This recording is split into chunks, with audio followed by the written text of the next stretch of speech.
Next one వచ్చేసి Meesho reselling అండి. So Meesho reselling అంటే మనం ఎలాంటి ఇన్వెస్ట్మెంట్ చేయకుండా మీషోని యూజ్ చేసుకొని మనం రీసెల్లింగ్ అనేది చేసుకోవచ్చు.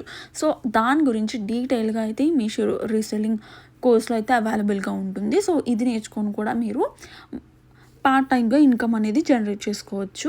అండ్ నెక్స్ట్ వన్ వచ్చేసి మైండ్ సెట్ మాస్టరీ. సో ఇది వినడం వల్ల మన మైండ్ సెట్ ఎప్పుడైనా లోలో ఉన్నప్పుడు కానివ్వండి, ఇట్లా సో ఆ టైప్ ఆఫ్ మైండ్ సెట్ ఉన్న వాళ్ళకి ఇది బాగా యూజ్ అవుతూ ఉంటుంది, మైండ్ సెట్ మాస్టరీ అనేది. అండ్ నెక్స్ట్ వన్ వచ్చేసి in short video editing. So ఇది వచ్చేసి మన వీడియోస్ కానివ్వండి, ఎలాంటివైనా లైక్ మీరు వీడియోస్ యూజ్ చేసుకొని ఇలా డిజిటల్ మార్కెటింగ్లో రావాలి అనుకుంటున్నారు, లేదా సోషల్ మీడియాలో రావాలి అనుకుంటే కనుక మీకు వీడియోస్ ఎడిటింగ్కి ఇది బాగా యూస్ అవుతుంది.